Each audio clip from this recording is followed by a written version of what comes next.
lini 2, lini 3. Berarti dia pakai 4-3-3 nih.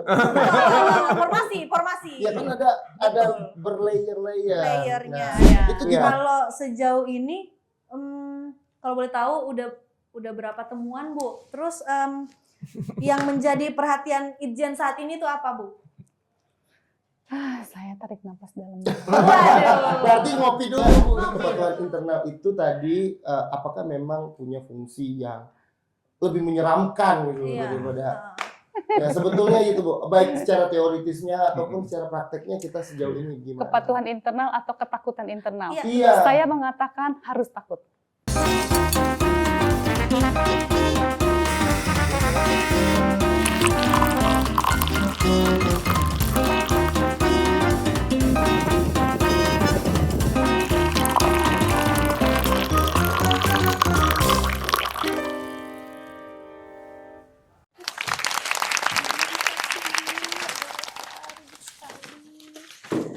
Mana ya yang itu ya? Apa? Nggak Nyari ada. apa? Aduh, ini bos. Aduh, mau kedatangan tamu. Tamu penting. Tamu penting nih. Kamu penting siapa sih? Perasaan yang datang sini kan penting-penting semua ya? Iya penting, tapi kali ini agak mendebarkan. Oh, gitu. Karena ini dari Sekretaris Inspektorat. Aduh. Sekretaris banget. Inspektorat. Iya benar. Gimana nih? Berkas-berkasnya belum lengkap nih, nanti diperiksa takut gua. Ya Allah, ribet banget. Aduh. Assalamualaikum. Waalaikumsalam. Selamat datang Ibu. Bel? Coba apa kabar? Perkenalkan Apa kabar, Pak? tamu saya. Oh. Gak, Bella. Kenapa Bel? Enggak apa-apa, Bu. Kok kamu ngumpet? Enggak apa-apa, Bu. Enggak usah dilihat. Emang wajah saya menakutkan ya? Enggak usah dilihat. Kata Makasih dia ya, takut Bu. gitu Bu, katanya kan kata Bella tadi mau kedatangan sekretaris inspektorat katanya. Kan Ibu sekretaris inspektoratnya kan. Iya, terus kenapa takut? Iya, takut diperiksa, Bu. Nah, ini yang perlu kami luruskan. Nah, Bahwa inspektorat hadir itu bukan sebagai watchdog. Bukan pencari-cari kesalahan, bukan anjing pelacak yang mencari-cari kesalahan. Justru kami adalah mitra. Ya, Mitra, Bu. tugasnya adalah menjadi penjaminan kualitas, Aha. ya quality assurance dan consulting. Nah, kalau kita Oh, gitu. luar biasa. Mas Gempal, Mbak Bella perkenalkan sahabat saya, Pak Izin Bapak. Fahrudin. Bapak Muhammad Fahrudin. Muhammad Fahrudin. Beliau ini adalah Direktur Pengawasan Bidang Politik dan Penegakan Hukum BPKP. Silakan. Selamat datang Bapak. Terima kasih. Wah, luar biasa. Pertama Iya. kali kedatangan tamu dari luar nih. Dari luar. Dan ini juga biasa pertama kali saya masuk podcast. Coba. Selamat datang di GNG Talk nanti Selamat Bapak. datang di Janji Talk. Kalau gitu kita akan ngobrol panjang nih. Siap. Oke. Izin Bapak. Ya. Semua di posisi masing-masing sudah siap karena saya mau tanya Ibu dan Bapak mau minum kopi apa nih? Nah. Hari ini kita punya kopi Dari pas dari Rutan kelas 2B. Bener Meriah. meriah. Wah, ini di Aceh ya? Enak kayaknya itu. Aceh. Enak kayaknya. Tanpa gula apa pakai gula? Tanpa gula. Tanpa gula. Ibu Karena saya udah manis tanpa gula. manis saya. Karena bikin saya dulu. dekat dengan ibu tanpa gula. Betul. Kalau saya tanpa kopi ya. Jadi minumnya apa nih? Ya kalau saya minumnya yang Suaranya kayaknya agak gitu. iya, siapa tahu ada yang mau kasih jahe lagi. Kemarin gitu. kan ada nih. Nih, mana nih? Ada di Ada. sini. Iya. Ini dong. Udah itu yang kemarin. Oh, udah. Nanti siapa tahu ada yang baru lagi dong. Iya kan kita nunggu. Iya gitu. Minum madu biar kan suaranya agak iya. Benar, biar suaranya lebih nyes. Betul. Langsung aja kita sekarang membahas apa nih? Saya bikin kopi ya? Iya, bikin Benar, kopi benar, dulu. betul. Saya mau ucapin selamat datang dulu Ibu, Bapak. Terima kasih. di Terima kasih. Janji Talks. Terima kasih. Gimana kabarnya Bapak hari ini, Ibu? Alhamdulillah luar biasa. Nih, berarti Senang kan sekali. ini pertama kali atau sebelumnya udah pernah lihat kita GNG Talks? Udah ya, kalau Udah. saya sudah ngelihat berapa kali tuh. Oh, di YouTube. Di-share oleh Bapak Kapus Datin. Wih. Iya kan, ada YouTube-nya. Yang pertama itu bagaimana bangganya bisa berbincang-bincang dengan Pak Sekjen kan? Betul. Itu Bu, yang aren-aren itu loh Bu. Iya, langsung ada yang nanya. Ada lagi yang lebih keren lagi kan? Siap. Ya netizen-netizen yang nanya soal PI. Oh, soal PI. Wow, ternyata Ibu ternyata menyimak Ibu- seluruh episode nih Ibu kayaknya. ternyata, wah, Betul. luar biasa Bu. Kalau Bapak udah pernah nonton kita belum? Kebetulan belum. Aduh, Kenalin dulu Saatnya. dong GNC itu apa? GNG. GNG itu gimana? GNG, Pak. GNG itu adalah Guard Guard and and Guide. Guide Oh, Talk. mantap. Betul. Boleh Luar biasa. untuk GNG Talk Iya, kita. sebelum lanjut ya, Nah, ini sebelum kopinya lanjut- udah nah, jadi. kopinya udah Ini jadi, kopi buat Bapak siapa? izin. Buat apa ya? Mas Amri ini. Oh, dari Ya ini. nggak apa-apa, estafet. Estafet, Oh, estafet, estafet. Bu. Saya di sini ya. Ya, Aduh, dinikmati bahaya. dulu Bapak ini. Oke, kita cobain. Iya, cobain Ini dulu. kopi Pak, kita cobain Pak. Nah, kita Ini harus tahu nih kopi rasanya dari Aceh. dari Bener. Rutan kelas 2B Benar Meriah. Benar Meriah. Iya. Betul, coba. Silakan. Iya, kita Hmm. tunggu. Benar-benar meriah. Benar meriah, luar biasa. Benar meriah. Masuk kali ini, luar Masuk. biasa. langsung terang. Langsung luar biasa, benar-benar meriah. Wah. Oke, Ini gimana? Bapak Ibu kan dari apa? Kalau Ibu kita dari inspektorat ya Bu ya. Inspektorat. Nah kalau Bapak ini kan dari BPKP, BPKP. izin Bapak kan. Mungkin para penonton mungkin banyak yang belum tahu Pak, BPKP itu apa. Sebenarnya saya juga belum tahu sih kepanjangannya apa Bu. BPKP itu apa Pak? Mohon izin. Lucu juga kalau saya bilang belum tahu juga ya. Mana mungkin kira Nggak mungkin lah bisa. Pak. Baik Bapak Ibu, BPKP itu sama dengan Ibu Ika. Jadi kami itu aparat pengawas intern pemerintah. Aparat pengawas intern pemerintah. Jadi seperti yang tadi disampaikan Bu Ika bahwa tugas kami itu adalah assurance dan consulting. Jadi untuk membantu Bapak Ibu, membantu organisasi mencapai tujuannya. Wih, berarti Wah, tapi luar untuk biasa. mengawasi ya Pak. Mengawasi, Dalam pengawasan bisa dengan ya. mengawasi, bisa dengan pembinaan, pembimbingan. Pembinaan dan Jadi ada pembimbingan. banyak kegiatan yang bisa dilakukan, Bapak. Oh begitu, siap Bapak. Luar biasa. Jadi kemudian Bapak sebenarnya nih kita hari ini nih kan cukup berat nih Pak topiknya gitu kan. Tapi kalau kita di GNG ini nggak boleh formal Pak. Iya, Iya. santai. Jadi kita benar-benar sesantai mungkin. Tapi mau nggak mau kita kan harus bahas nih karena kan Iya, kita bicara soal pengawasan. Nah kita di Kemen IMIPAS ini kan Pak Bu ya, setahu saya nih kan. Sekarang ini kan pengawasan kan ada inspektorat, kemudian ada juga Patnal, ini yang baru ya kan. Kepatuhan internal. Nah, Betul. kepatuhan internal. Nah, jadi sebenarnya bedanya apa sih ini nih Bapak mungkin nih ke Bapak Direktur, kira-kira kepatuhan internal dengan inspektorat itu beda nggak Pak? Atau seperti apa sih perbedaannya? Jadi ada perbedaan, Oh, ada ada perbedaan. persamaannya. Oh gitu. Oh gitu. Kalau persamaannya itu sama-sama melakukan assurance, sama-sama bertugas untuk mengamankan organisasi dari timbulnya berbagai macam risiko yang dikhawatirkan untuk terjadi. Betul. Cuman yang satu, katakanlah Patnal itu adalah lini kedua pertahanan, Lini kedua. untuk inspektorat atau APIP itu lini ketiga ketiga. pertahanan. Oh gitu. Lebih tepatnya, Ibu Ika bisa menjelaskan lebih panjang. Oh gitu. Jadi, Langsung dioper ya. dioper kan. Lebih tepatnya Ibu Ika langsung. Malah mau ditanya ini kan ada lini 2, lini 3, berarti dia pakai 4-3-3 nih. Formasi. Ya kan ada berlayer-layer. Layernya. Nah, Iya. itu gimana Bu? Karena udah dilempar Bu. Dilempar nih bolanya langsung. Gimana izin Bu? Iya, kebetulan ya, bukan kebetulan lah.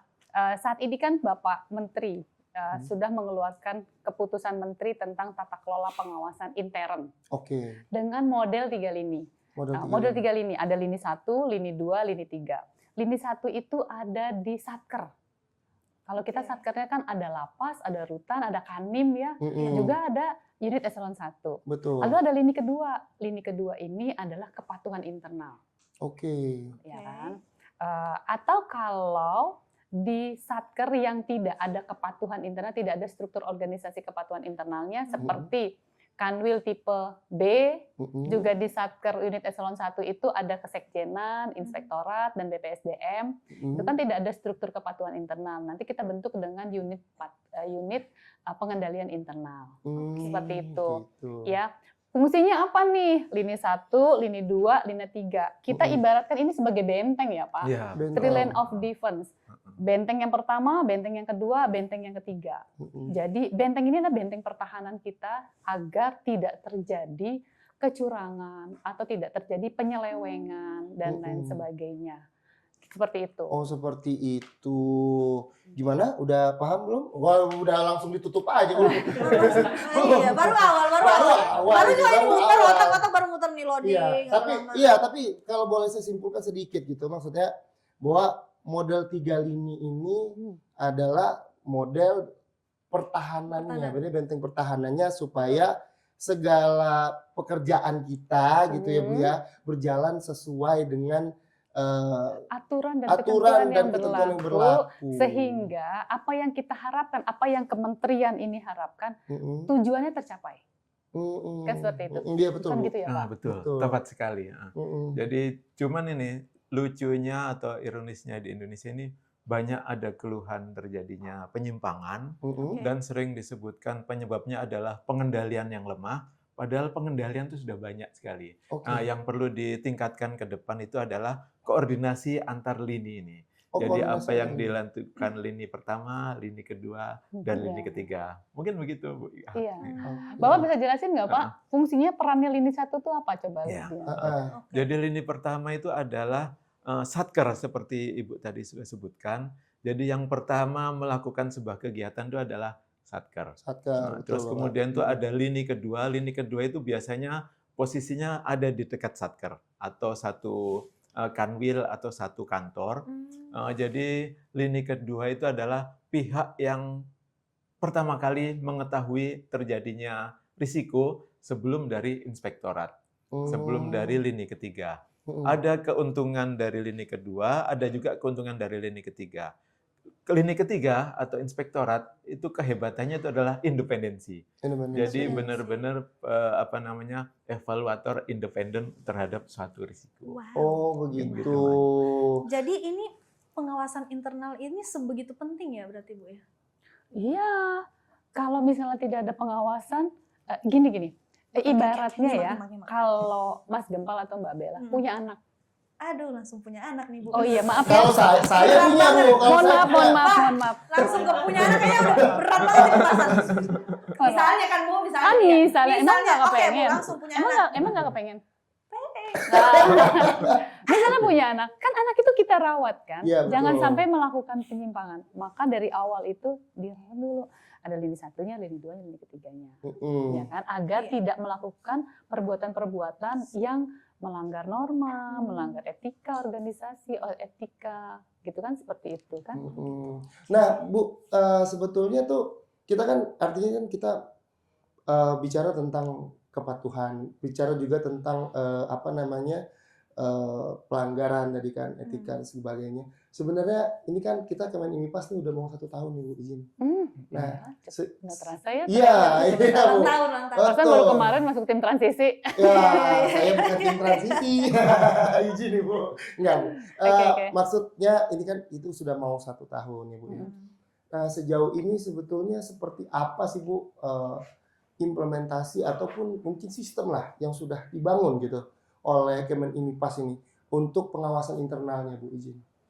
Nah, memang Pak Direktur ini juga mohon pembinaan ya, karena pembinanya APIP, pembina auditor, pembina pengawasan intern itu ada di BPKP. Bagaimana sih pengawasan yang kita bangun selama ini? Kita sudah melakukan pengawasan dengan prinsip quality assurance, penjaminan kualitas, dan juga consulting. Apa itu penjaminan kualitas? Kami melakukannya dengan audit, review, evaluasi, dan pemantauan. Jadi kalau misalnya ada, tadi Mbak Bella kan takut tuh ya berkas-berkas ya, diperiksa takut gitu diperiksa ya, takut diaudit, jangan takut. Karena audit itu bukan mencari kesalahan, tapi audit justru kita akan menemukan hal-hal yang harus diperbaiki. Harus diperbaiki. Lalu kalau untuk review kita akan mengcapture apakah suatu program ya Pak, pelaksanaan anggaran itu akan tepat sasaran. Gitu ya Pak? Betul, seperti tepat itu.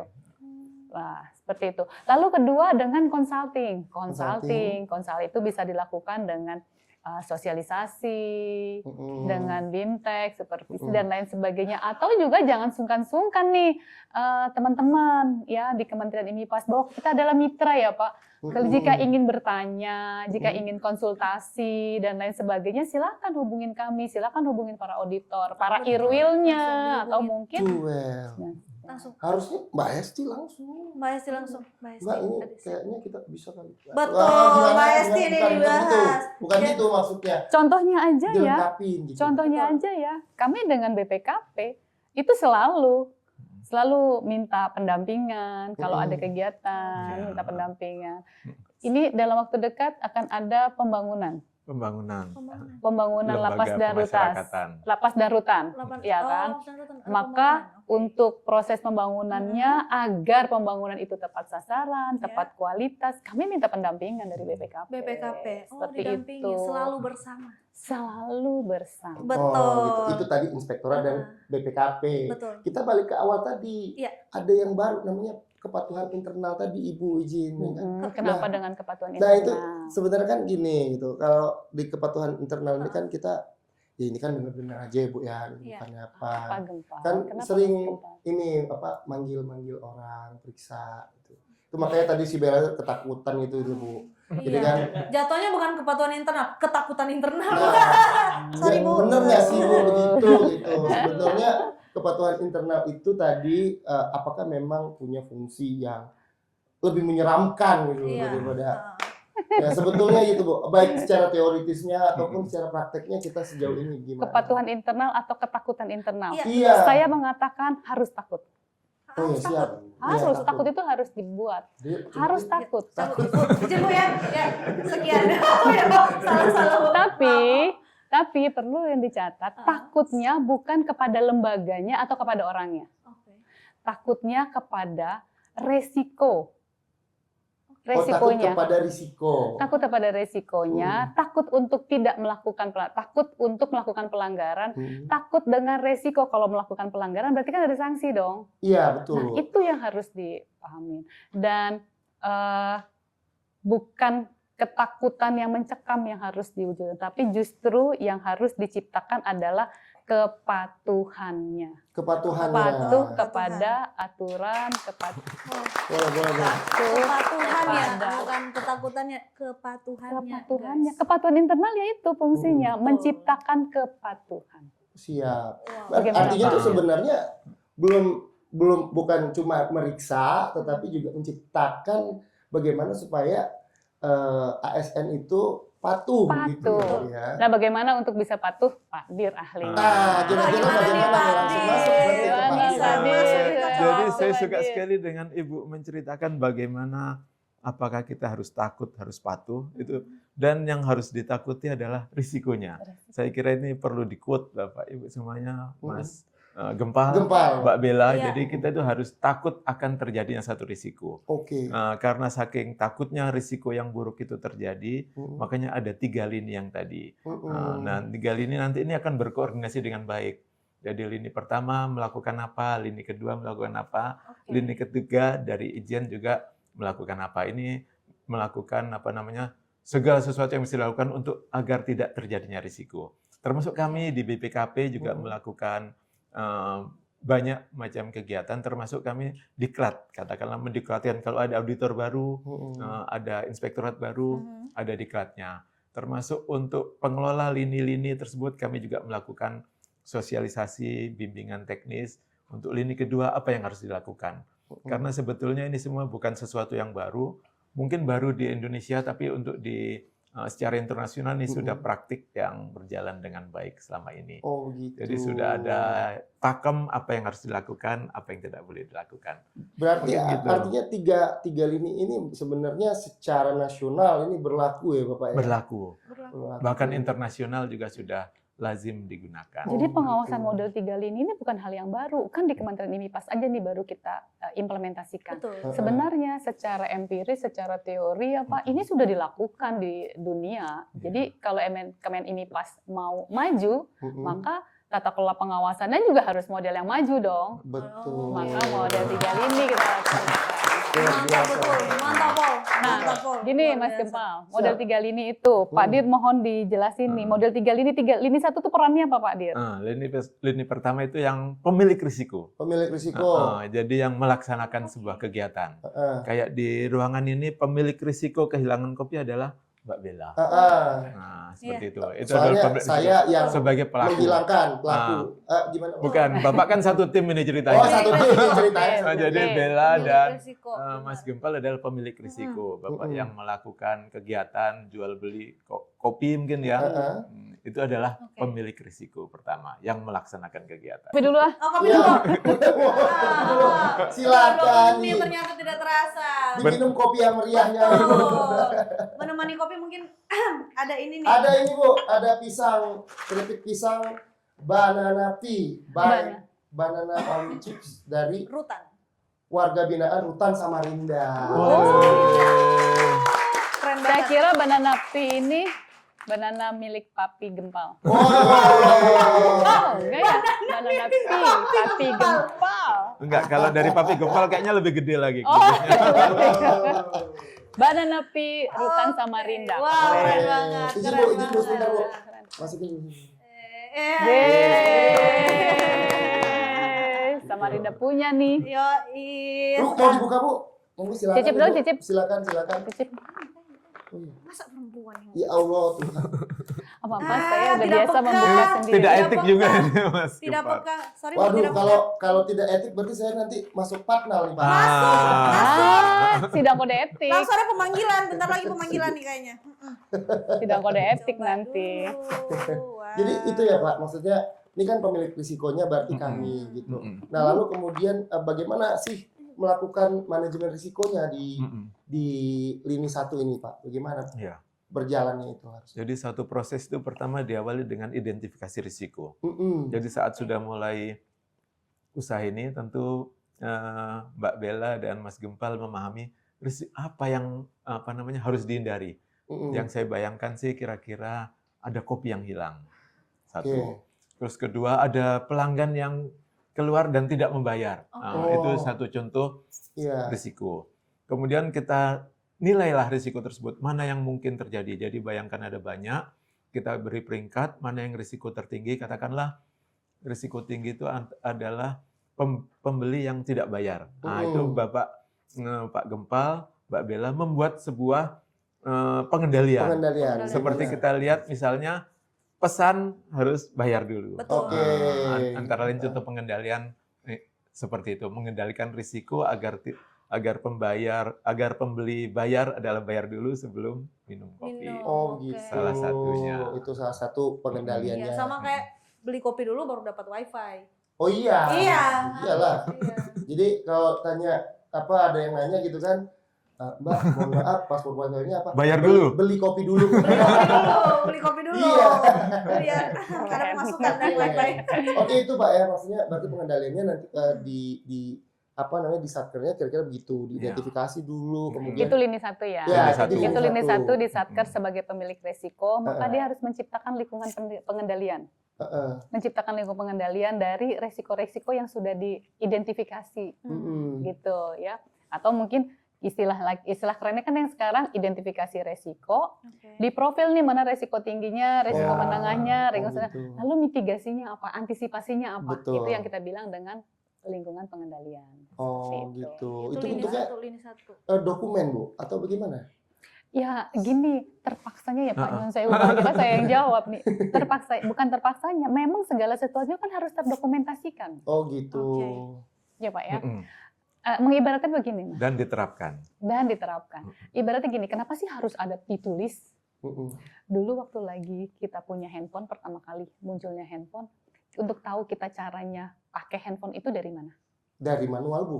Dari manual Manual Bu. Nah. Dilihat, makanya registrasi itu ditulis dulu, sehingga kita tahu, oh kalau kejadian seperti ini akan ada, kalau kita begini, resikonya ini, mitigasinya apa? Oh gitu.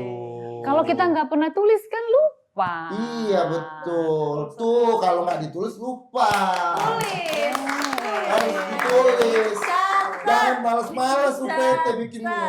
Ya. Bikin Ya kan? itu. Bikin MR. Betul. Manajemen resiko. Harus bikin Itu lengkapi, harus dibikin. tolong. Dan tapi jangan hanya sekedar dibuat di dokumen, jadi Tidak dokumen dilaksanakan. mesti. Praktekkan ya pada Itu kan kenyataannya. harus dievaluasi secara Betul. berkala ya Pak. Betul Dievaluasi sekali. ya Pak ya. Kalau tapi misalnya tiba-tiba ada satu risiko baru kejadian gitu Iya. ya, tidak terdapat di dalam dokumen MR itu, ya itu harus dicatat sebagai untuk Risiko baru. risiko Risiko baru, baru. gitu. Wow, wow. Ini kan tadi lini pertama. Lini ya. pertama itu.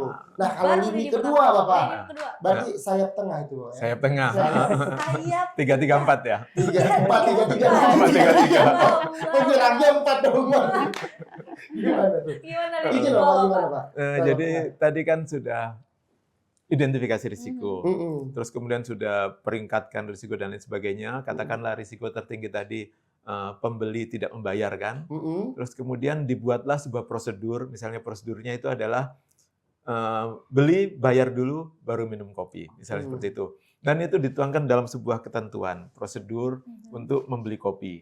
Nah, lini kedua itu ngecek apakah prosedur ini dilaksanakan atau tidak. Jadi mereka bisa ngecek di sini apakah benar ada pembeli kalau sebelum minum bayar dulu. Jangan-jangan Mbak Bella ada temennya yang karena kenal baik dikasih kopi tanpa bayar dulu. Nah, itu tugas lini kedua. Oh, berarti kayak Penyimpangan tangan kanannya si prosedur. bos berarti ya. Betul. Berapa nih? Ini penjualan hari ini berapa? Gitu ya. Iya. Kira-kira gitu ya Pak. Kira-kira Ya? seperti itu. Itu di lini keduanya itu Pak ya. Menguji apakah pengendalian yang sudah ditetapkan itu dilaksanakan oleh Mas Gempal atau Mbak Bella. Oke. gitu. Itu lini kedua nih. Supervisor lah. Supervisor. Iya, dia yang akan melakukan pemantauan, supervisi, apakah benar nih resiko yang sudah diidentifikasi, mitigasinya, dan sudah dilaksanakan. Diterapkan apa tidak? Apakah ada penyimpangan? Seperti itu. Tepat Oke. sekali. Tapi tujuannya sebenarnya bukan kembali pada saatnya melakukan pemantauan menjadi pengawas. Mentang-mentang bukan. Tapi tujuannya utamanya adalah apa? Early warning system, pencegahan. Jangan Tetap kembali sampai pencegahannya. jangan sampai ternyata sudah dibikin lingkungan pengendaliannya, sudah dibikin manajemen risiko yang tadi kata Bapak, ternyata Mbak Bella integritasnya diragukan. Ada temennya datang, Iya. 86 Bel, Iya. ngopi dong. 86. 86. Luar biasa. Iya. Temen saya kalau nggak salah namanya Lupi deh. Iya. Lupi. Yang suka nggak bayar kan? Betul. Iya. Padahal dibayar. Bayar mulu. Iya. Kalau itu kan lini kedua, 1 sama 2 nih. Iya. Kalau ketiga gimana nih? Bu? Tiga gimana, Pak? Iya. Ini belum selesai loh sebenarnya Belum lini selesai. kedua ya kan ini Iya. maksudnya di lini kedua ini kan bicara tentang tadi jangan mentang-mentang kata Ibu gitu. Oke. Maksudnya dalam arti itu yang lini kedua ini sebenarnya punya kewajiban untuk menciptakan kepatuhan itu tadi ya Bu ya. Menciptakan Betul. kepatuhan, Ha-ha. makanya beliau itu hadir, ya kan? Si lini kedua ini hadir untuk mencegah, untuk melakukan pencegahan, early warning system. Contohnya gimana tuh Bu? Yang Contohnya? tadi dibilang sama Bapak, contohnya, ya kan? Kalau ke ASN deh, kalau ke ASN kira-kira. ASN Kalau lah. tadi kan soal kopi. Kalau ke ASN contohnya gimana sih Bu sebenarnya yang cocok Contoh, Pak. untuk di lini kedua tuh seperti apa? KSN di sektor apa ya kira-kira? Di Kemenlu, sektor di apa aja, imigrasi, Bu? di Di Apa? imigrasi. Di imigrasi atau contohnya. di pemasyarakatan. Jadi saya sudah pernah baca ada Pak Menteri menetapkan 13 tujuan besar. akselerasi. Ya, program akselerasi Bapak. Akselerasi, Betul. ya. Itu tujuan. Jadi setiap tujuan itu pasti ada risikonya. Setiap tujuan. Katakanlah yang pertama itu misalnya terjadi penyimpangan yang dilakukan oleh ASN. Misalnya itu sebuah sebuah risiko. Nah, gimana caranya untuk menghindari risiko ini? Apa yang harus dilakukan? Itu yang harus dilakukan oleh lini pertama. Ya, ini Yang pertama tentu saja biasanya itu dengan pembinaan. Pertama disampaikanlah tugas di bagian IMIPAS ini. Oleh lini kedua ini Pak. Lini pertama dulu. Oh, lini lini pertama dulu. Ini kan contoh di ASN. Ya. Wajib melakukan itu. Terus kemudian atasan wajib ngetes menguji apakah itu dilaksanakan atau tidak. Berarti kepala satker nih Pak. Kita Kepala bicara satker, kepala satker ya, yang kepala- melakukan pembinaan itu. Mungkin kepala lapas atau Kepala lapas kepala atau rutan Kandim. atau Ya, kepala PT. kantor imigrasi itu ngecek apakah tim yang ada di lapangan atau yang ada di ruangan itu melaksanakan ketentuan atau tidak. Nah, kepatuhan menguji apakah itu dilakukan dengan baik atau tidak. Oke. Misalnya apakah pembinaannya sudah dilakukan atau belum? Jangan-jangan pembinaannya hanya formalitas atau Iya, jangan-jangan betul. ngopi-ngopi kayak kita aja. Oh, Kayak gitu. Wow. gitu. Termasuk mengawasinya itu sudah dilakukan belum oleh kepala imigrasi atau kepala lapas, atau kepala apakah rutan. dilakukan dengan baik atau tidak.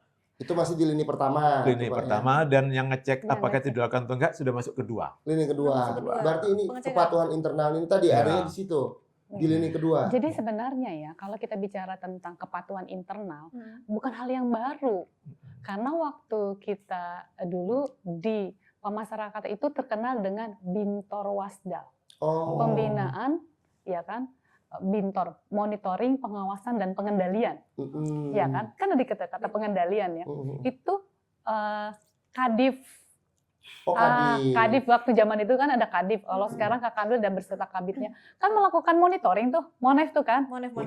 Kan apa coba yang dilakukan Monef? Kan memastikan bahwa di lini 1, ya kan, di lini 1, di Satker itu mereka sudah melakukan apakah tusinya dilaksanakan dengan baik dengan benar. Tepat. Tusi ngecek. Apakah tidak ada penyimpangan dalam pelaksanaan tusi? Apakah sesuai SOP? Apakah sesuai dengan SOP-nya? Seperti itu. Kalau terjadi pelanggaran, Bu, sampai sejauh mana sebenarnya di lini kedua ini? Lini kedua, Pak. Nah, ini. Jadi tugasnya itu sekali lagi tadi mencegah terjadinya. Tapi kalau terjadi, lini kedua itu adalah pihak yang pertama kali melihat. Katakanlah kembali ke kopi. Jadi kepatuhan melihat Mbak Bella memberikan kopi kepada temannya tanpa bayar. Melihat. Nah, itu langsung diketahui saat itu juga. Tugasnya itu apa? Apakah bisa memberikan sanksi? Tidak. Jadi tugasnya dari lini ini adalah melaporkan. Oh. Nanti yang memberikan sanksi, membina dan lain sebagainya itu sudah ditentukan dalam ketentuan. Oh, begitu. Misalnya pejabat pembina kepegawaian. Nah, kalau dalam implementasi kita itu berjalan seperti itu atau bagaimana, Ibu? Iya, gini. Kembali lagi ya dalam strategi pencegahan terjadinya fraud, kecurangan, dan korupsi itu ada 4 tahapan. Tahap yang pertama adalah pencegahan. Pencegahan itu dilakukan dengan apa? Tadi Bapak bilang, MR dulu nih kita nih, registrasi resikonya dulu. Lalu edukasi, pemantauan MR, dan lain sebagainya ya di unit kesana. Lalu kedua, deteksi. Early warning sistemnya dulu, deteksinya dulu. Deteksi tadi itu, lini kedua itu melakukan monitoring, pemantauan. Dilihat tuh tadi Mbak Bella tuh dokumennya. Ada nggak nih uang yang tidak sesuai dengan neracanya? Ada nggak penyimpangan gitu? Apakah benar nih si Kakanim, Kalapas sudah melakukan pembinaan? Apakah Kakanim, Kalapas, Karutan paham nih perilaku-perilaku pegawainya? Kan gitu, seperti itu. Nah, itu yang paling utama dulu dilakukan. Itu benteng 1, benteng 2. Begitu benteng 1, benteng 2 jebol, ada kejadian, apa yang dilakukan? Muncullah lini ketiga. Muncullah pertama, lini kedua itu mencarikan dulu informasi ya Pak ya. Fakta dan bukti-bukti, informasi.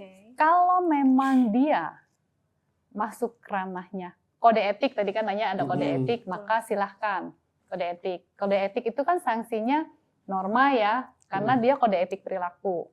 Tapi kalau misalnya memang itu ranahnya sudah pelanggaran disiplin pegawai, maka masuklah APIP. Dia menjadi pemeriksa untuk dijatuhkan sanksi berdasarkan PP 94. Tapi data awalnya, fakta-fakta dan bukti-buktinya itu dilakukan oleh kepatuhan internal, lini kedua. Jadi kalau ditanya apakah kepatuhan internal boleh memeriksa, ya nggak apa-apa kalau memang udah ada kejadian, tapi hanya sebatas mencari informasi, fakta dan bukti untuk selanjutnya diserahkan kepada lini ketiga. Apabila ada kasus tuh lini ketiga. Kalau yang dibalikin ke lini 1 itu, Bu? Kalau memang dia ternyata sanksinya, indikasinya memang sanksi. Kan yang gini, di dalam PP 94 ya Pak, kalau nggak salah itu, di dalam PP 94 itu yang punya kewenangan yang pertama kan ada atasan langsung. Atasan langsung. Maka fakta dan bukti itu diserahkan kepada atasan langsung untuk dilakukan pemeriksaan. Oh, ini apabila pelanggarannya disiplin ya, Bu? Atau, ya kan? Iya, pelanggaran SOP itu kan disiplin pegawai negeri. Kan kita ada PP 94 tentang disiplin pegawai negeri. Kan seperti itu. Serahkan kepada atasan, nanti atasannya akan melakukan pemeriksaan. Kalau dia memang indikasinya tingkat sedang, boleh dilakukan dengan tim, tapi kalau indikasinya memang berat pelanggarannya, maka melibatkan APIP sebagai lini ketiga. Oh gitu. Oke, biasa. boleh kita kasih tepuk tangan. Luar biasa. Ya, Sangat seru ini pembahasan ya. luar biasa. Itu sampai adik-adik magang kita semuanya tercengang dengan pembahasan. Betul. Mudah-mudahan pahamnya yang ada Ya, kan. tapi ya kalau sebenarnya sederhananya begini, kita kan di sini kan belajar pengawasan. Dari tadi tuh bicara tentang pengawasan, dan memang model 3 lini ini menurut saya sangat sangat mudah dipahami, karena memang intinya justru titik berat pengawasan itu sebenarnya menciptakan pengendalian risiko di lini pertama. Justru itu yang paling penting ya kan Bu ya. Iya. Pemilik risiko. Pemilik Pemilik risikonya risiko. sendiri yang sebenarnya melakukan pencegahan. Paling banyak punya resiko itu adalah di lini 1. Pemilik risiko. Pemilik risiko. Mas Gempal, Mbak Bella, dulu kita pernah dengar kan gini, kalau mau jadi pemimpin yang hebat harus berani ambil resiko. Iya. Iya kan?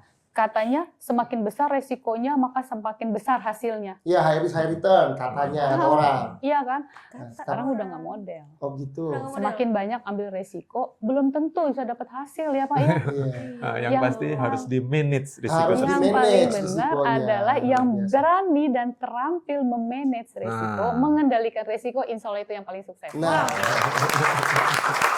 Jadi kata kuncinya memanage risiko. memanage Manage risiko, risiko. menjadi sadar risiko. Resiko. Ya, Bu, ya. Sadar resiko, betul, keren. Sadar Emang keren resiko. Jamal, Emang, keren. iya, tadi ngomong-ngomong soal kasus nih, Iya. kalau sejauh ini, kalau boleh tahu udah berapa temuan Bu? Terus yang menjadi perhatian Itjen saat ini tuh apa Bu? Saya tarik nafas dalam. Waduh. Berarti ngopi dulu Bu. Ngopi dulu. Saya juga deh kalau gitu. Kopi ini jadi pahit begitu ditanya itu.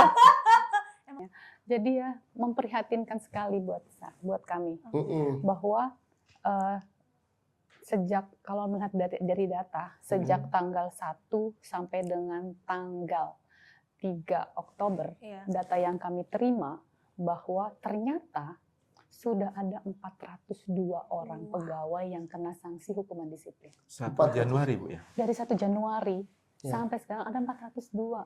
Hmm. Ya, itu benteng pertahanan kita jebol. Iya, banyak ya 400-an. Benteng pertahanan kita jebol. Gitu.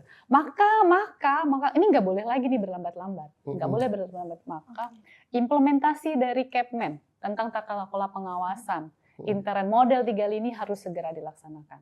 Jangan sampai kita jebol lagi nih. Dan peran lini 1, lini 2 sebagai early warning system, sebagai pencegahan ya. Titik beratnya kita adalah lini kedua itulah melakukan early warning system dan melakukan pencegahan, itu harus segera dioptimalkan. Jangan sampai lagi angka yang itu semakin meningkat. Oke. Seperti itu. Oke. Jadi Gempal sedih ya, dari ada teman kita yang dihukdis kan. Iya. betul. Oke. Izin Ibu, ini berarti dalam selama hampir 1 tahun Kemen IMIPAS ini sebenarnya upaya-upaya apa saja dalam penerapan dan pengawasan, terutama menggunakan model 3 lini ini? Iya, implementasinya Iya, seperti apa? dengan data yang tadi Heeh. gitu kan, kita kan prihatin ya Pak ya. Iya. Jangan sampai lini 1, lini 2 jebol. Artinya benteng pertahanan kita jebol nih. Ada lagi nih pegawai-pegawai yang melakukan ketidakpatuhan atau pegawai yang tidak patuh kan dengan tata aturan sehingga kena hukdis seperti itu. Jadi upayanya apa? Yang paling utama sekarang adalah kan nggak bijaksana juga kalau kita bertindaknya represif menghukum. Iya. Maksud iya yang tadi saya bilang punya anak kan ya, itu kan kita pengen anak kita sukses, pandai, pinter, tidak kriminal dan lain sebagainya. Kan dirawat dari awal. Diajarin sholat ya Pak, diajarin ngaji, belajar Dari dan kita lain sendiri. sebagainya. Lalu diawasin, bener nggak nih dia pulang sekolah nggak mampir, pulang sekolah langsung ke rumah kan itu kan seperti Betul. itu. Jadi apa yang paling utama dilakukan? Ya itu tadi pencegahan, besarkan di pencegahan, ya kan? Upaya pencegahan sehingga jangan sampai bertambah lagi tuh angka-angka itu seperti Oh itu. begitu, boleh kasih tepuk tangan. Memang gitu harus dicegah gitu, jangan kayak pasut kita tuh dulu pulang sekolah langsung aja ke warnet. Ke warnet gitu. ya? Oh. Ngapain di warnet? Nyari Nggak usah dibahas. gitu. Kita bahas aja terkait misalnya bagaimana implementasi budaya sadar risiko di dalam 3 lini ini, Bu? Nah itu Pak Dir, Iya. Pak Dir membangun budaya Nah, sadar ini kita risiko bicara yang pertama. budaya sadar Sadar risiko. risiko. Nah, Iya. kira-kira apa tuh, Pak? Jadi memang budaya itu memang harus dibangun dan tidak bisa sulapan. Sekarang kita buat aturannya, kemudian besok langsung diterapkan, langsung semua orang berubah, itu tidak. Jadi memang harus dibangun sedikit demi sedikit. Oke. Istilahnya mulai dari mana? Mulai dari kita sendiri, Betul. mulai dari yang kecil, mulai dari kapan? Mulai dari sekarang. Dan itu kita tularkan kepada lingkungan kita terdekat, kemudian lebih jauh dan lebih besar lagi. Terutama kalau Bapak Ibu menduduki posisi di lini 1, 2, atau 3, itu peran untuk membangun sadar risiko sangat besar. Betul. Mungkin itu Mas Gimpar. Wah, Luar baik. biasa Luar ya. biasa. Tepuk tangan Luar dulu biasa. untuk Kasih tepuk tangan lagi, boleh. narasumber kita hari ini. Luar biasa. Ya, Membangun budaya sadar risiko. membangun budaya sadar risiko. Sekali lagi, budaya sadar risiko. Nah, supaya kita tidak terlalu berisiko, mari. Tahu Ya. nggak sih kenapa kita harus membangun budaya sadar risiko? Kenapa tuh, Bu? Kenapa tuh, Bu? Iya Pak Dir, kenapa ya kita harus membangun harus sadar dengan resiko? Kenapa, Bu? Ya kan? Yaitu jangan sampai kita melakukan hal-hal kita nggak tahu ternyata itu resiko. Oh, Ternyata itu beresiko. Kenapa bangun sudah resiko itu diawali dengan tadi itu register dulu tuh resiko-resiko kemungkinan-kemungkinan yang menyebabkan kita gagal. Betul. Kayak tadi kan mau jualan jangan sampai nih rugi. Ternyata ada kopi yang dicuri, ada pembeli yang nggak bayar.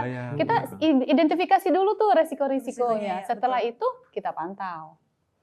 Mas Gempal dan Mbak Bella, Pak Dir, kita pasti sepakat bahwa orang yang melakukan pelanggaran dia tidak sadar terhadap resikonya. Iya kan? Iya, pasti. Dia tidak sadar akan ada resiko. Makanya saya Kebanyakan kadang gitu sih. iya, soalnya tapi kadang saya heran gitu pas klarifikasi saya sadar saya salah. Nggak mungkin kan, Bu? Pada saat dia bersalah pasti dia nggak sadar. Dia kan? nggak sadar. Bisa jadi dia tidak sadar bahwa itu ada resiko atau mengabaikan resiko. Mengabaikan. Oh, bisa juga mengabaikan risiko. Mengabaikan. Udah dibilang jangan minum es. Malah minum es kan itu kena tenggorokan Anda. Ya, gimana? Itu udah sadar mengabaikan gitu ya, Bu? Iya. Oke, bisa jadi siap. seperti Mantap, itu. didukung saya. Oh, Gimana? gitu. Udah paham kan terkait Iya. budaya sadar resiko? Iya, saya sadar risiko. Iya, iya, iya. Keren banget. Ya udah deh, kita masuk ke Aren. Ayo respon respon netizen.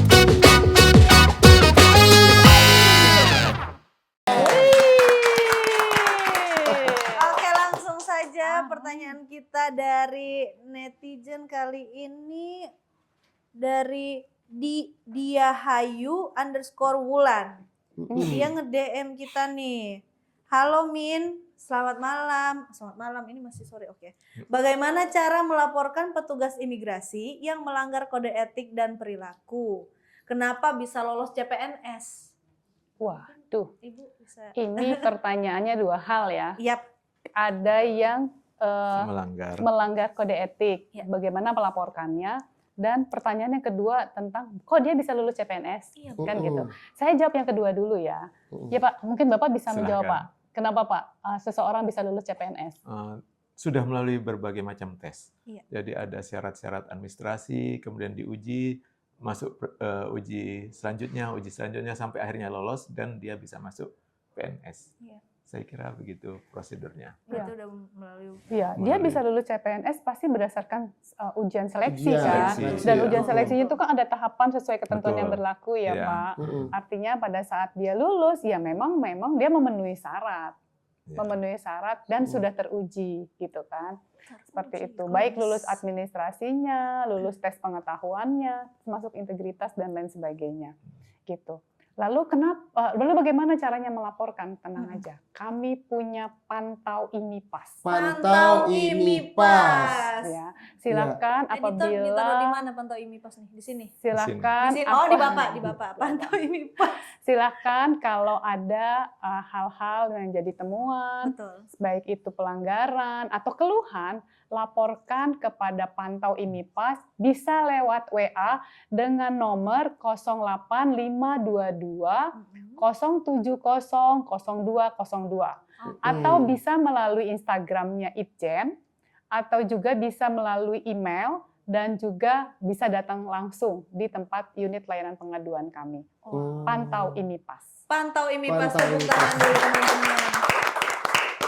Oke. Nanti Mbak Ulan bisa langsung itu dipantau IMIPAS keluhannya. Silakan bersurat melalui email Iya, atau betul. surat kirim ke kami atau melalui WA yang tadi sudah kita sebutkan tadi. Oke. Tapi tadi terkait dengan etiknya itu gimana itu, Bu?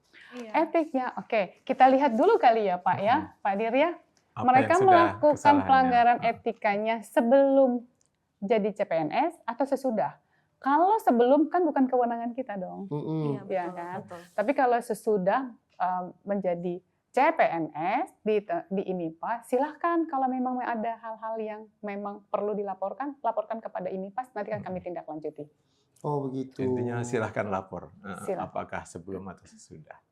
Tapi sebenarnya Bu, jadi balik lagi ke 3 lini tadi. Ini kan kalau lapor langsung masuk laporannya ke Itjen, berarti kan udah di lini 3 aja itu Bu langsung gitu.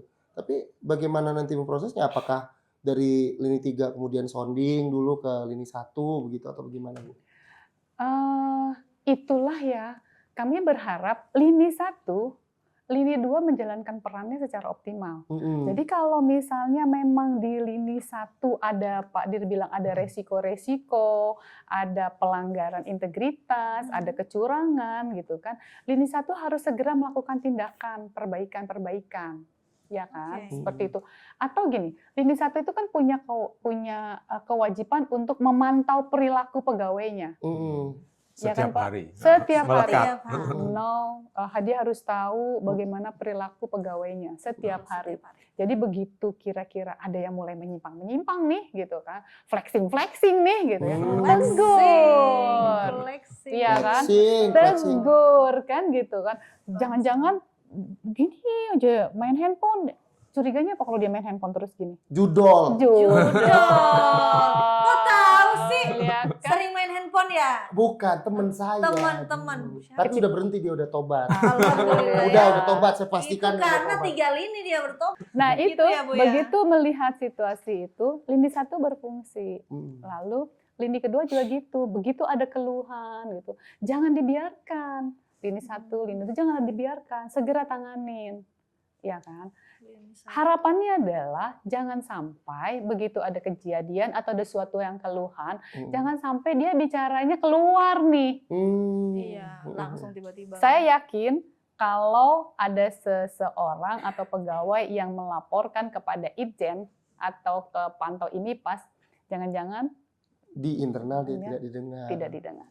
Bisa atau jadi. kepalanya tidak menangani segera, ya kan, betul. tidak menyelesaikan masalahnya segera, mengabaikan, Entah tidak menangani, mengabaikan atau belum peka belum Belum peka.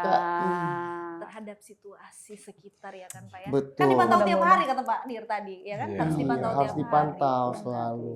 Makanya Iya. dari Sekjen juga mengadakan hotline juga ini Bu, tapi ini khusus untuk sebenarnya curhat-curhat Dukman. Iya, kalau Ah. terkait Dukman nanti bisa ada di hotline di sini ya. Di sini. Nih, bisa langsung Nah. gitu.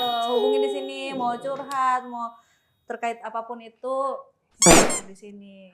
Jadi intinya Mas Gempal, Mbak Bella, Pak Dir, kalau ada permasalahan di rumah kita, udah bicaranya sama kita aja lah. Kita selesaikan aja di Iya internal betul kita. Bu.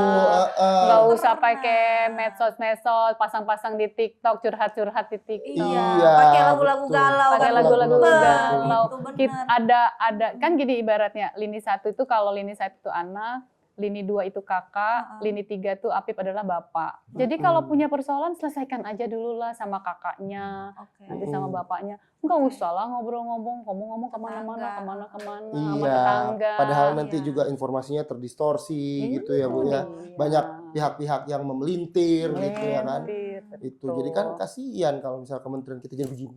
Apa tuh? Kepelintir, Kepelintir. Oh gitu gayanya. Aja kepelintirnya Iya. begitu. Ngomong-ngomong, Anda tidak pakai batik ya? Bapak batik, Ibu batik. Saya juga batik nih. Oh. Bella kok cakep banget bajunya, Cakep banget, gradasinya Bu. keren lah. Betul. Saya Kayak harus kopi sus. baca dulu, Bu. Lupa. Dari Lapas. Lapas Teluk Kuantan. Keren ya ini batiknya. Keren Keren loh, banget. warnanya Bagus, bisa bagus, gradasinya Iya, gitu. ini langsung di Perasaan kau giliran batik lu lagi ya. Kok gua nggak dikasih batik? karena ini Nggak kan cukup khusus bahan. perempuan dijahitnya. Nggak cukup bahannya. Jujur banget Bu. Ya kan Itu bahan harus aja juga masukin nggak itu. apa-apa Bu. Bisa Oh, saya jadiin iya. apa? Iya, gitu. bahannya ada juga nih. Bahannya yang mana? Mari Mana? tolong perhatiannya semua ke sini teman-teman. Oh, Jadi bener. kita Ya Allah, sekarang punya cantik banget. punya dari mana kita tadi lupa baca Bu. Ayo kita lihat. Lapas. Lapas. Oh, narkotika. Lapas LPN Karangintan. Karangintan. Di mana itu Karangintan? Keren banget, Kalimantan Bu. Selatan, Nanti Pak. bisa langsung Bagus. dipesen nanti kita taruh di Ya, untuk pesannya bisa Sederhana langsung. tapi manis ya, Pak. Bagus. Keren banget itu Bu, batik tulis. keren Ibu. Kira-kira Ibu mau nggak? Kalau Ibu mau, saya juga mau. Iya betul. Nanti Ibu bisa beli buat kita berempat. Terima kasih. Iya boleh, kalau mau beli pesennya di mana? Ada Ya, Bu, nanti nanti kita ada, taruh Bu, di sini ditaruh Bu. di Iya, bisa langsung pesan. Instagramnya. Instagramnya ada di bawah sini ya. Nah, izin Ibu, ini kan tadi kita sudah bicara sebegitu mendalamnya tentang bagaimana pengawasan internal berjalan. Yang terutama tadi dengan model 3 lini, kemudian juga bagaimana masing-masing lini berjalan, dan saya rasa ini adalah podcast yang isinya daging banget ya. Daging Daging banget, banget. karena- daging. karena- Daging banget. Iya Pak, karena kan siapa tahu ada yang mau jadi auditor, minimal nonton ini dulu ya kan Bu. Betul. Kami masih membutuhkan Masih membutuhkan, buka Ayo tuh. silakan. Ayo. Dan yang mau jadi berdasarkan Pak dari Pusdin BPKP, Formasi. formasi itu ada 186 Wow. auditor. Oh. Tapi yang sekarang kami miliki baru 61. Tuh, ayo kawan-kawanku. Jadi, teman-teman yang mau jadi belajar auditor. pengawasan, ya kan, Heeh. lini 1, lini 2, lini 3, siapa tahu nanti bisa pindah jabatan PDJL ke Ya. auditor. Karena Yo. wilayahnya seluruh Indonesia, Bu ya. Iya, Bahkan ada di kabupaten kota juga. betul. Kalau cuma Masih. dengan 61 orang, Iya. Pak, nggak Kita mungkin rame bisa loh, Pak. pengawasan Iya. efektif. Masa 60 orang ngawasin 65.000 orang loh Pak. Wah, tidak 65.000 orang. Iya. Pegawainya 65.000 orang, Pak. Iya. Auditornya 61. Nggak akan mungkin efektif melakukan pengawasan. Betul. Itulah makanya kita perlu lini 1, lini 2, Kembali lini 3. lagi Nah, tiga lini. Benteng Luar pertahanan biasa. pertama, benteng pertahanan Dua. kedua, benteng pertahanan Ketiga. terakhirnya ada di inspektorat. Sekalian Bu, Wow. closing statementnya. Kira-kira terakhir Dari ini Pak Bu. Dir mungkin dulu. Dari Pak Dir dulu boleh. Untuk teman-teman yang penonton GNG Talks kita Iya. ini. Heeh. Ya, jadi memang benar gini. Jadi tugas internal auditor adalah membantu organisasi mencapai tujuannya. Untuk mencapai tujuan itu kita harus meminimalisir risiko. Hmm. Kita meminimalisir risiko semaksimal mungkin dengan semua lini yang kita miliki. Iya. Baik lini pertama ada perannya, lini kedua ada perannya, terakhir adalah lini ketiga, Betul. pertahanan terakhir. Harapannya mungkin ada bocor di lini pertama, ada bocor dikit di lini kedua, dan lini ketiga semuanya sudah tertutup. Oke. Mudah-mudahan gitu. tidak akan terjadi lagi risiko yang tidak kita inginkan. Amin. Mungkin begitu harapannya. Luar biasa kan teman-teman Bu, untuk Bapak Dir. Closing statement. Izin kalau dari Ibu Ses Irjen. Gini, saya yakin semua orang kepengen sukses, Betul. Iya betul. mencapai puncak karir tertinggi. Betul. Maka hindari terjadinya pelanggaran integritas, Nah, Oke. ya kan? Hindari jangan sampai kita melanggar ketentuan sehingga akan menjadi kita kena sanksi, ya kan? Baik itu sanksi administratif PP 94 atau sanksi pidana, ya kan Pak? amit-amit ya. Amit-amit cabang Amit-amit. bayi. Maka lakukanlah pencegahan. Pencegahan ini menjadi tanggung jawab bersama. Betul. Lini 1, lini 2, lini 3. Terutamanya lini 1 dan lini 2 dulu nih ya, sebagai benteng pertahanan 1 dan kedua. Nah, untuk melakukan pencegahan, awalnya apa? Manajemen resiko. Awalnya apa? Sadar dengan resiko. Ya Pak ya? Dengan risiko. Mantap. Bahwa pekerjaan kita itu semuanya ada resikonya. Betul. Kalau kita tidak mengantisipasi resiko, kalau kita tidak sadar dengan resiko, maka khawatirnya ternyata apa yang kita lakukan ternyata melanggar aturan. Kan seperti itu ya Pak? Harus Maka dihindari. yang pertama kali kita lakukan saat ini adalah ayo kita budayakan sadar resiko. Sadar risiko. Sekali lagi budaya sadar risiko. Iya, mari kita sadar risiko ya. Jangan lupa kalau misalnya mau tahu tentang IMIPAS, Betul. itu follow di akun sosial media kita. Iya. Nanti juga ini mau ulangin ini nomor pantau IMIPAS ya. Nih. Pantau Oke. IMIPAS. Oke. Oke, kayaknya sampai sini dulu pembahasan kita, ya, obrolan kita dengan Ibu Ses Ijen, Bapak Direktur, Ibu Ses terima kasih banyak, Pak Dir terima kasih banyak sudah hadir. Terima kasih untuk hadirannya. Dan jangan lupa tonton terus CNG Talks Betul. di YouTube Kemenimipas setiap hari Rabu jam 4 sore. Jam 4 sore. Sampai jumpa di episode selanjutnya. Bye. Bye.